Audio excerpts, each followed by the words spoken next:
Getting started here. Marty Bent's going to lead this talk. I don't need to reintroduce him, but we've got Nick Neuman, who is the CEO of Casa. Previously, he also led their product. So Nick's been leading Casa for a long time.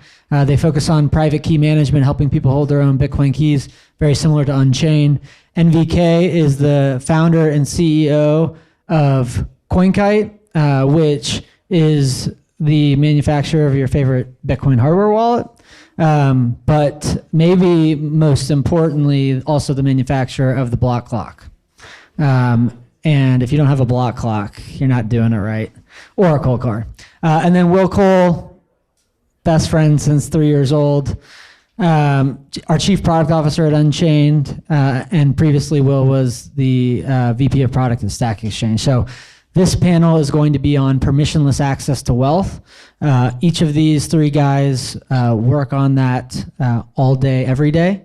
So it will be a great talk. We'll talk about why it's so important, not just at an individual level, but also to Bitcoin. So come on up, guys, and Marty, lead them away.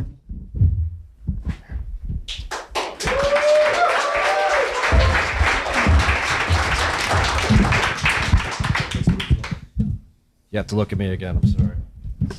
Testing. Can you hear me? All right. So we're here to talk about permissionless access to your wealth in a Bitcoin standard. That means creating private public key pairs and then trying to protect those private keys at all times as securely as possible in a user-friendly way, if possible. And so we have three gentlemen here who work on that every day. Will and Nick providing multi-sig solutions, and Rodolfo providing a hardware wallet to produce and secure private public key pairs. I think we're going to start with you, Rodolfo, as somebody building hardware in the space. How do you approach designing an experience for people to create and then protect their private keys? We really try to focus and don't trust, verify. It's there is this idea that things should be easy and like the perfect UX, but for every layer of abstraction, you're giving up something, right? You're giving up security and you're trusting the devices further. So what we try to do is sort of like offer both worlds, where you can go the easy route and just connect it in and let the thing do all by itself, including using Casa and Unchained.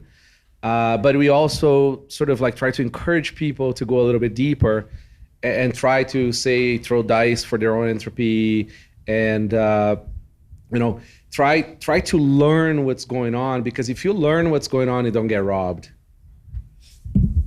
For you guys, try to create experience where, so some would make the argument that multi-sig is a more secure way to secure Bitcoin because there's no single points of failure. So what why did you decide to come in and build products around multi-sig particularly? And we'll start with you, Nick. Well, I think we were really looking at the problem from the first principles of how do we make sure that self-custody is as easy and safe as possible, because it can be intimidating for people, and some people love rolling their own dice, but not everybody wants to do that. And so when we looked at the technology of multi-sig, we saw it as a way to offer people the safety of having no single point of failure, while also still knowing that they've got full control over their keys. They're really being their own bank. And so that multi-sig technology just enables that end goal of making it as simple and safe as possible for people to maintain control their keys. Yeah, I'll add on that. It's important to note that multi-sig is not us rolling our own new crypto. Multi-sig is native to the Bitcoin protocol. You'll hear lots of marketing out there from companies that support every cryptocurrency under the sun, that make a new cryptographic way to get something that kind of looks like multi-sig. Multi-sig is native to Bitcoin, and our job is to make it accessible. Some people say it's not easy. Well, it's just new. It wasn't easy to drive a car when cars came out. It wasn't easy to operate your computer when computers came out. It wasn't easy to operate even a mobile phone when it first came out. Multisig's just new. There's nothing particularly difficult about it. And I look in here and I know there's a lot of people that are used to we've gone deep down the Bitcoin rabbit hole, but If you haven't yet, this is a good place to start. Always holding your own keys. And with that being said, why is that important to hold your own keys? Like you said, this is a new technology. We're talking about extreme ownership, decentralization, censorship resistance. Like, why should somebody who has their keys on their Bitcoin on an exchange get it off? Well, know your keys, know your coins, right? It really is that simple. Once you have your Bitcoin essentially has two upsides, right? If you're just looking very simply, it has the price upside and it has the sovereignty upside, right? You don't get the sovereignty upside if you have your coins on an exchange. They're not really yours. They just owe it to you. So until you withdraw from that exchange, you have not become a sovereign Bitcoin individual, right? You don't have full rights over those coins. Yeah, and I think we've seen the importance of this very recently with what happened in Canada around some of the trucker protests, because we saw that the Canadian government, because they basically disagreed with what people were thinking, just decided, hey, we're going to shut off people's access to their bank accounts. It's just pure financial censorship. And that is becoming more possible because our money is getting more and more digital, right? And so as we're moving into this world of CBDCs and our money all being just numbers on a screen, it gets easier and easier for somebody who disagrees with you and is in power to just press a button and suddenly you don't have access to your savings. That's permissionless access to wealth. That's the name of this panel, right? And so when you hold your own keys, that is much more difficult. It's not impossible. You know, the government could send police to your house and confiscate your money if you're doing something very bad, but they can't just do it with the press of a button for an entire population of people, which I think is just very important part of the Bitcoin story. And it's something that a lot of people, when they get caught up in only thinking about Bitcoin as this inflation protection, they kind of miss the censorship resistance, which is just as important, if not more so. I mean, you can literally leave a country, your whole wealth in 12 words in your head, right? Like you can be naked and leave. That's incredibly empowering. It's been what, a month, and it's already like cliche to, reference Canada and stuff like that, but it's impossible not to invoke it, right? And I would ask everyone here, do you think it's going to get better or worse for individuals? Like the governments of the world are flexing their sovereign muscles right now and just saying that they have the tools to take over your entire life. Financially, when they can do that, you're ruined. You're done. We are in Canada. Like my company is in Canada. And because of Bitcoin, they could not have done anything to us. I mean, realistically speaking, like, you can't stop my bank account. Well, I mean, you could, but it's not like we don't keep a lot of fiat float. No. And everybody, that has wealth in Canada is getting their money out. Even people who don't agree with the truckers. And please keep on talking about it. Bring that up forever. No, seriously, don't let this go. You have a G20 country that entered martial law because of a bunch of people having jacuzzi. Honk. Yeah, honking. Calm down. Honk, honk. It's insane. Like they show their hand. This is an absolute gift. I mean, we all know how they're going to play this out if they want to. Yeah, I mean, and it's not just Canada. It's happening in Ukraine and Russia on both sides at this point, right? And while our money's becoming more digital, and Bitcoin is digital money, multi-sig and taking possession of your private keys can be a very physical thing, right? It is a physical thing in most cases, in our cases. And thinking about secure locations, thinking about how to store things in the real world to protect yourself from the push of a button.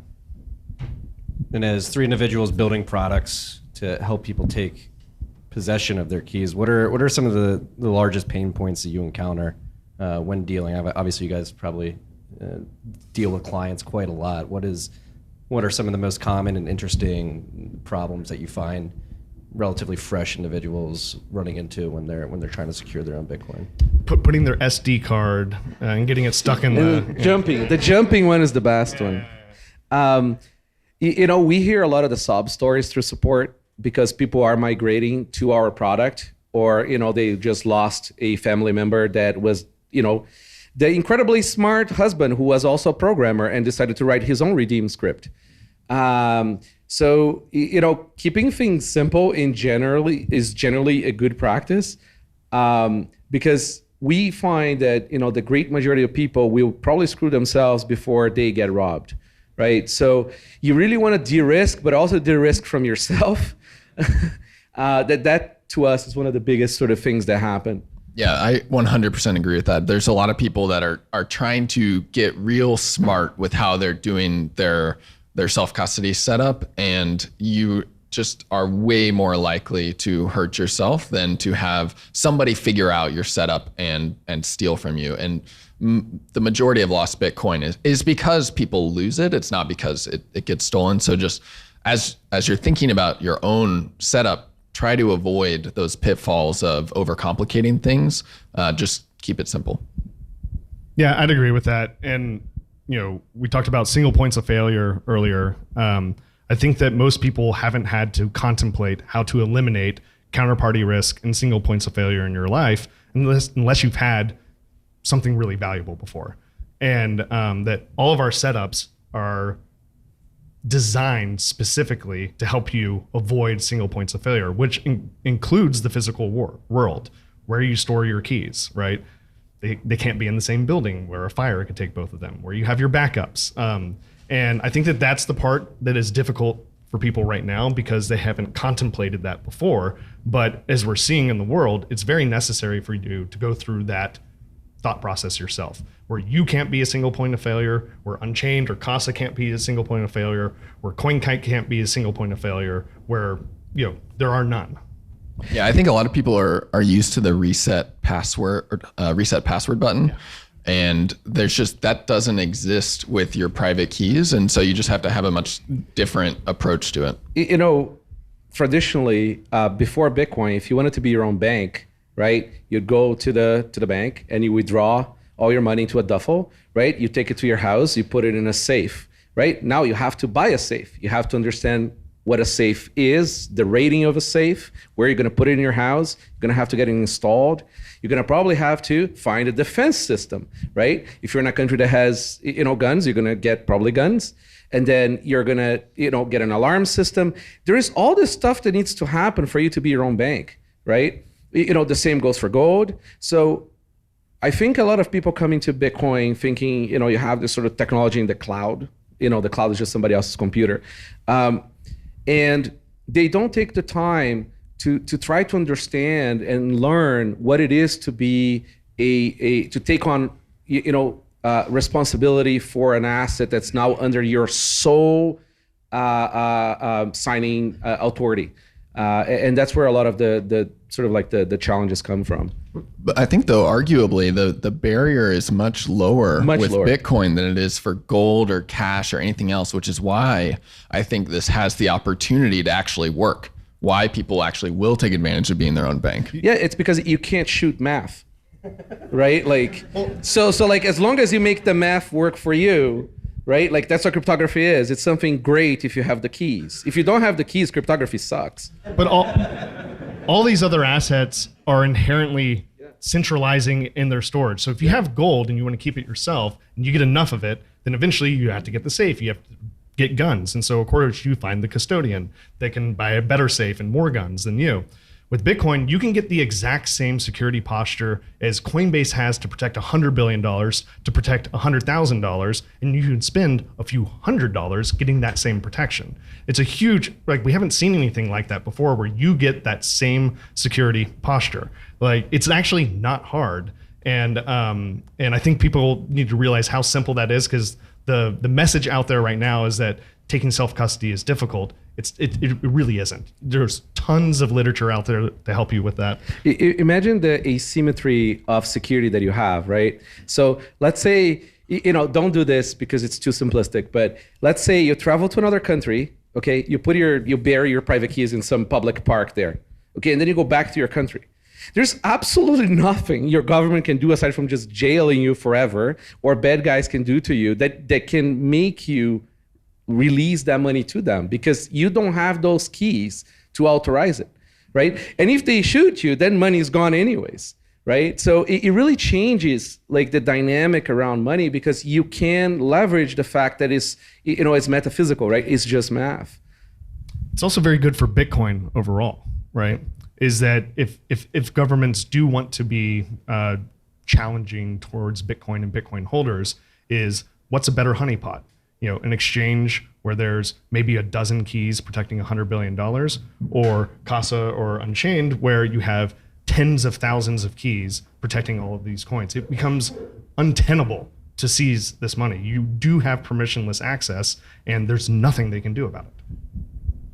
So, in terms of permissionless access, you guys are leveraging this open source protocol to create your products. There's been a lot of discussion about standardization. I mean, I know you have walletrecovery.com. We're sort of in this space where you can build on this open source protocol, but you also want products to be interoperable with each other when you have different users of different services interacting with each other. What is the state of that in your mind right now, and what do you think of standardization in the first place? If you agree with it, what should we be coalescing around? I think it's important. I mean, I think Mahlers was talking about it earlier today too, right? When you have standardization and interoperability, it's just a much more level playing field for people to build businesses that are actually built on, hey, how great is the user experience versus some other kind of red tape moat. And with Casa, and I'm sure actually with everybody up here, you can, if you wanted to, stop using the software and port it over to a completely different set of software and still have access to your money. And so if Casa were to disappear tomorrow, every single Casa user could go recreate their wallet on Spectre or Electrum or any other multi-sig open source wallet and have access to their money just the way that they would through Casa, which you just like, if your bank, if in the traditional financial system, if your bank goes under, yeah, you've got FDIC insurance up to some level and maybe the government will bail them out, but there isn't that same level of interoperability and recreatability of your money. Yeah, we don't need to exist for you to redeem your money, right? Because what matters is the secret and some extra little information that says where to look for the money, right? That's what walletsrecovery.org is. It didn't used to be standard. Now it is very standard for wallets. So it's a lot better. If you ask a programmer, he will tell you that, no, it's not great. There is another 50 things we need to do. But I'm going to tell you, like, it's already incredibly great. Most wallets work with each other now. It's like, it really is like, the last few years became fantastic since we have like partially signed Bitcoin transactions, BIP39 keys, multi-sig, we have like proper standard redeem scripts. So it's a lot harder for you to lose your money now if you're using a non-custom solution.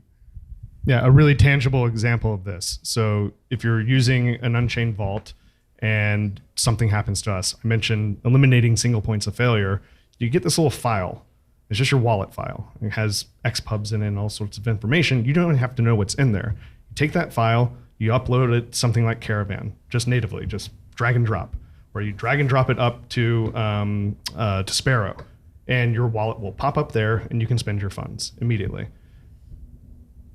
Permissionless access. Even the companies ourselves are not single points of failure. Also, working on things. I have a contract for you, or something like that. We're supposed to be interoperable. Yeah. It's fascinating because if you ever try to empty your bank account and then make that money appear again in another bank, like, how many days is going to take, one, for you to to convince the bank that you're not a terrorist to get your money out of your account, right? And they need a minimum 24-hour notice to get actual money available. Did you honk your horn yesterday? Hong Kong.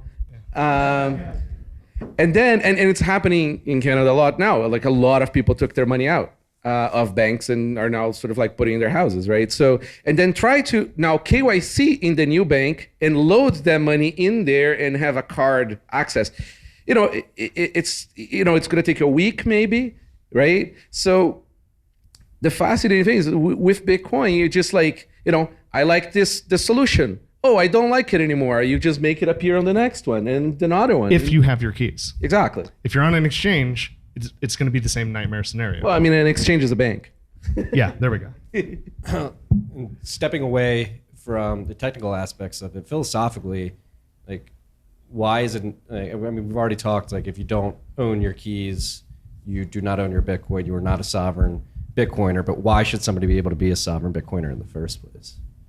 I mean, transaction freedom, right, is essentially freedom of speech, right? Like, you don't have speech if you don't have a way of transacting. How are you going to like drive to the protest? You can't afford fuel, right? They now can turn off your Teslas on the go, right? I mean, like, seriously, like, your phones are not sovereign, right? They can like spy on you, they can turn it off, they can do all kinds, they're tracking you.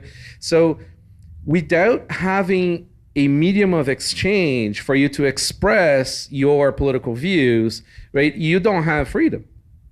Yeah, financial freedom should be a human right, and we're stepping further and further away from that unless Bitcoin works and unless we make self-custody with Bitcoin work and make it the default. I mean, you can look at, we're not headed in the right direction with this, by the way, which can be kind of scary. Coinbase holds 13% of all Bitcoin that's not lost today. Then add on Kraken and Binance and everybody else, you're talking like 50 to 60% of outstanding Bitcoin could be held by custodians today. And so we're not taking advantage of this right. And I'm sure a lot of people in this room are, but in terms of the broader industry, it's something that actually is not trending in the right direction. We have to do whatever we can to make that better for people and better for the industry. I think it's just incredibly important. I'd be willing to bet that within the next 5 to 7 years that most of your Twitter feeds, maybe the like feed, would be grounds for financial censorship. Oh yeah. That's why. But you can look at this as like a selfish thing as well, right? I mean, all these people that have money on exchanges are essentially going to make a donation to us by having it seized by governments who will not sell. Like, they're all going to just store that Bitcoin forever too. So I thank you for your loss. So, I mean, we've been discussing this a lot this week. You're coming out with products that are NFC enabled and will basically enable people to walk around and custody their pocket change. You guys are providing services for people to secure generational wealth.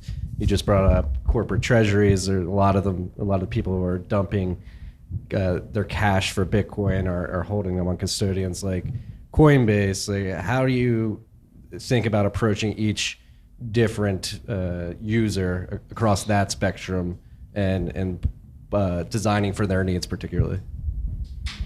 I mean, I would say that's why you have an industry full of different providers that are focused on different audiences, because you got to meet every audience where they are today. And like, there's some people who are going to want to go with cold card because they want to roll the dice to figure out create entropy for their private keys. There's institutions that may want to use Unchained and self-custody through that. There's individuals who want to use Casa because we're speaking their language in terms of our education. And I think that's why having that broad swath of the industry where we're all working towards the same goal, which is put private keys into as many people's hands as possible. But having people focus and meet people where they're at is just incredibly important. So, it's like different people, different needs, right? And also the same people may have different needs themselves. So we think that, and we see this, you have a user that will have, his phone wallet where he has, a few $100, right? Just like your wallet, you have a few $100 in your wallet. You don't have your life savings in your back pocket. And then, maybe they already have coins that are KYC'd or their privacy requirement or trade-offs. They would prefer using a collaborative multi-sig. Some of them are going to use that with cold card. Some of them are going to use it with a different hardware wallet. And then you have people who want to like sort of go deep cold storage with a cold card. And then, they will have an operational wallet for the business, with like maybe a few $100,000 where, it's like sitting on their desk, right? You need these different thresholds and sort of like, I think as an industry, because we were all sort of like pigeonholed for so long, we were sort of trying to push like this is the best solution for something. And that's not true, right? People have different needs and they will use these tools differently as well. And the more options we give to people, like the better off we're going to be. Yeah, and it's just early in this. I mean, I do have a vision for the future where private key ownership is the collaborative nature of private key ownership is so simple that you can designate anyone in your life, whether it's a family member or a lawyer or a trusted institution, geographically separated, where this is so simple to look at, where you say there's a private key in Brazil that I trust, and there's a private key in Africa that I trust, and I can hold a certain number of private keys myself in a trusted manner. That it really is just, you would keep your pocket change in a single sig situation, but after that, anything of any substantial value, you would keep sovereign with this network of keys. Right. So what do you guys think right now is the most exciting thing in the product space? I'm sure you're a bit biased since you're all building products, but what excites you right now about innovation in terms of private key management? So there's a few things. I love NFC, right? Like we've been experimenting with it. We think it's like great tech. It's cheap. It's actually simple, right? So you're not adding more complexity to a product that has more attack surface. It's already in every phone, which is really cool. So if you're going to use it for, say, tapping a multi-sig collaborative solution, right, with your smart card, right? And the smart card doesn't necessarily even need to be open source because you're not trusting that single key. And then, you're going to see wallets that are now de-risking themselves with these solutions just because it's so easy to sort of use different devices at the same time. And then, there's PSPT 2.0, but I won't go there. That's technical. And just the knowledge base and the education became so much better, and it's like really sort of amping. Plus, all these companies are becoming more mature, whether it's the coordinators, whether it's the hardware wallet manufacturers. We've had years now to really ossify and solidify our products, right? Where the end user experience, look, the people who got Mt. Goxed were not stupid. There just weren't really good options for them yet. Like everyone here gets to benefit from 10 years of tiers of people having bad solutions to solve this problem. It's getting really easy to do with really good people to walk you through it, with great coordinators, with great hardware. It's becoming very doable. Yeah, and I think we'll start to see some interesting, speaking to interesting developments on the product side right now. Or we spent a lot of this panel talking about why self-custody is important from a security and kind of protecting yourself standpoint.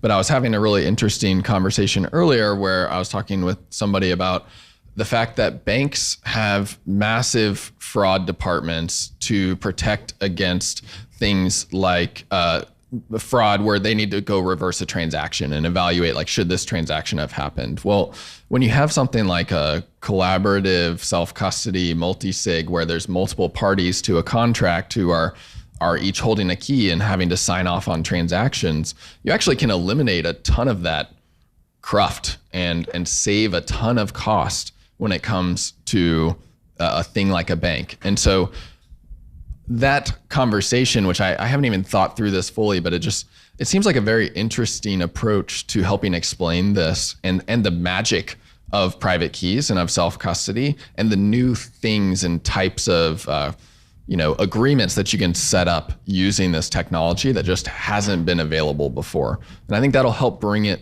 There's a certain core of people who will adopt this because of the security being better and because of being worried about financial censorship. Then there's another core that will adopt it because it enables them to do new things or to cut costs in a way that they never could before. And that, I think, is coming over the next 5 to 10 years, going to be very interesting to watch happen. The thing that excites me the most right now is that, in custody, we've been focusing on custody as one financial service that can be offered where we eliminate single points of failure and counterparties. But how did you get the Bitcoin to begin with? Where did you buy it? How was it secured right when you got it, right? So getting trade execution directly into cold storage with keys that you control, having lending programs where you don't have to give up all knowledge of what's happening with your collateral, because you can cryptographically prove that that money is not being rehypothecated, right? If you need to store money in a tax-advantaged account, like these are the types of products that we're focused on. But the product development that I'm really excited about is just finding where there's counterparty risk in any financial service and using private keys to eliminate it. Go secure your private keys today. That's all the time we have today, gentlemen. Thank you very much. Thanks, Marty. Thanks.